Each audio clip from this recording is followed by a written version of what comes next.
Hi అండి, అందరికీ నమస్కారం. సో ఈ రోజున వచ్చేసి మన తెలంగాణలో ఉన్న రైతన్నలు అయితే ఎప్పటి నుంచి ఎదురు చూస్తున్న యాసంగి పంట పెట్టుబడి సాయం కింద రైతు భరోసా సంబంధించిన డబ్బులు ఎప్పుడెప్పుడు వస్తాయని చాలామంది ఆసక్తిగా ఎదురు చూస్తున్న వారికి అయితే మన వ్యవసాయ శాఖ మంత్రిగా తుమ్మల నాగేశ్వరరావు గారు ఒక కీలకమైన ఒక ప్రకటన అయితే ఇవ్వడం అయితే జరిగిందండి. సో వాస్తవంగా చెప్పాలంటే ఈసారి వచ్చేసి రైతు భరోసా అనేది అంత ఈజీగా రైతుల ఖాతాలో అయితే పడేటట్టు అయితే లేదండి. సో ఎందుకు లేదు, అలాగే ఈసారి రైతు భరోసా సంబంధించిన డబ్బులు ఎందుకు ఇంత ఆలస్యం అనేది అవుతుంది, దాని గురించి మనమైతే ఈ రోజు వీడియోలో అయితే మీకైతే చెప్తాను. సో మీలో కనుక ఎవరైతే రైతన్నలో మీకు పాస్ పుస్తకం ఉండి రైతు భరోసా సంబంధించిన డబ్బుల కోసం ఎదురు చూస్తున్న వాళ్ళు ఎవరైతే ఉంటారో వాళ్ళు మాత్రమే ఈ రోజు వీడియో అయితే చూడండి. ఎందుకంటే ఈసారి వచ్చేసి రైతు భరోసాలో కొన్ని మార్పులు అయితే చేశారండి.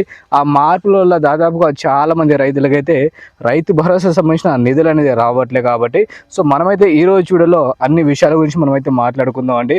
వీడియోని కాస్త మీరు లాస్ట్ వరకు చూస్తే మీకు రావాల్సిన డబ్బులు ఏ రోజున వస్తుంది అన్ని విషయాల గురించి మనమైతే తెలుసుకోవచ్చు. కాబట్టి వీడియోని ఎక్కడ స్కిప్ చేయకుండా పూర్తిగా లాస్ట్ వరకు చూడండి.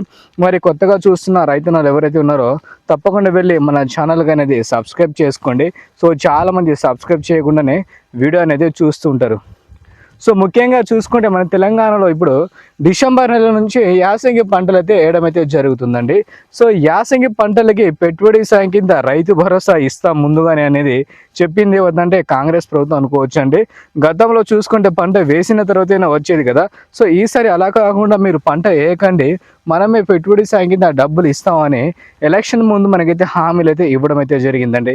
ఏ ఎలక్షన్ అంటే హైదరాబాద్లో జరిగిన ఏదైతే ఉందో మనకైతే అక్కడైతే హామీలు అయితే ఇచ్చారు. దానికోసం వచ్చేసి చాలామంది రైతన్నలు అయితే పంట వేశారు, డబ్బులు ఉన్న వాళ్ళు, లేని వాళ్ళు అయితే ఆపేశారండి విత్తనాల కోసం లేక. చాలామందికి అయితే నష్టం అయితే కలుగుతుంది ఈ సంవత్సరం. సో అలాంటి రైతులకి మేము ఆదుకుంటామని రైతు భరోసా ఇస్తామని చెప్పారు. దాని తర్వాత రైతు భరోసా విడుదల చేసేసరికి మన తెలంగాణలో ఈ గ్రామ సర్పంచ్ ఏదైతే ఉందో ఆ ఎలక్షన్ అనేది పడడం అయితే జరిగిందండి. సో ఎలక్షన్ కోడ్ పడ్డది, ఇప్పుడు డబ్బులు ఇవ్వలేమని చెప్పారు. ఎలక్షన్ కోడ్ అయిన తర్వాత మళ్ళీ ప్రమాణ స్వీకారం ఎవరు ఆగండి, ప్రమాణ స్వీకారం అయిన తర్వాత వెంటనే పొద్దు నుంచి మన ఖాతాలో డబ్బులు అయితే వస్తాయని మన వ్యవసాయ శాఖ మంత్రిగా తుమ్మల నాగేశ్వరరావు గారు ఒక ప్రకటన అనేది విడుదల చేయడం అయితే జరిగింది. సో చెప్పిన విధంగా డేట్లు మారుతున్నాయి కానీ రైతు భరోసా సంబంధించిన నిధులు అనేది రావడం అయితే లేదండి. సో ఇప్పుడు సమస్య దేనికి వచ్చిందంటే పంట వేసిన భూమి ఏదైతే ఉందో దానికి మాత్రమే రైతు భరోసా ఇవ్వాలి అనే ఒక అప్డేట్ అయితే బయటకైతే రావడం అయితే జరిగింది. గతంలో చాలా మందికి అయితే వచ్చాయి కదా డబ్బులు.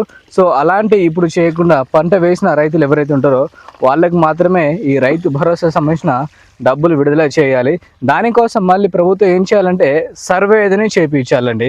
సో సర్వే చేపిస్తే మాన్యువల్గా చేసుకుంటే దాదాపుగా ఒక 6 నెలల సమయం అయితే పడుతుంది. ఎందుకంటే అధికారులు కూడా మొత్తంగా పనిచేయాలంటే కొంచెం సమయం అయితే తీసుకుంటారు కదా.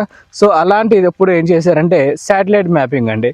సో ఈ శాటిలైట్ మ్యాపింగ్ ద్వారా పంట వేసిన భూమికే రైతు భరోసా అనుకున్నారు. సో అదేవిధంగా ఇప్పుడు ఏదైతే శాటిలైట్ మ్యాపింగ్ ఉందో సర్వే అనేది, సో దాని ద్వారా సర్వే చేసి మనకి జనవరి నెలలో పూర్తి అయిపోతే జనవరి 2వ వారం లేదా 3వ వారం నుంచి వచ్చే ఛాన్స్ అయితే రైతు భరోసాగా అయితే ఉందండి. సో మనం అనుకున్నట్టు మొదటి వారంలో వస్తుంది అనుకున్నాం, కానీ ఈ సర్వే వల్ల పంట వేసిన భూమికే రైతు భరోసా, అలాగే పాస్ పుస్తకం ఉన్న వాళ్ళకైతే డబ్బులు ఇవ్వాలి, డిఎల్సీ అయినా సరే ఆపేయండి అని చెప్తున్నారండి. సో ఈసారి రైతు భరోసా అంత ఈజీగా అనేది ఎవరికైతే రాదండి. దీన్ని మాత్రం తప్పకుండా మీరైతే గుర్తు అయితే పెట్టుకోండి, ఓకేనా. సో ఏ అప్డేట్ వచ్చినా సరే వెంటనే మీకు మన ఛానల్ తరపున అయితే అందిస్తాను. అలాగే ఈ ప్రభుత్వం పైన మీ అభిప్రాయం ఏందో వీడియో కింద కామెంట్ రూపంలో తెలియజేయండి, ఓకేనా. So thank you for watching friends. జై హింద్.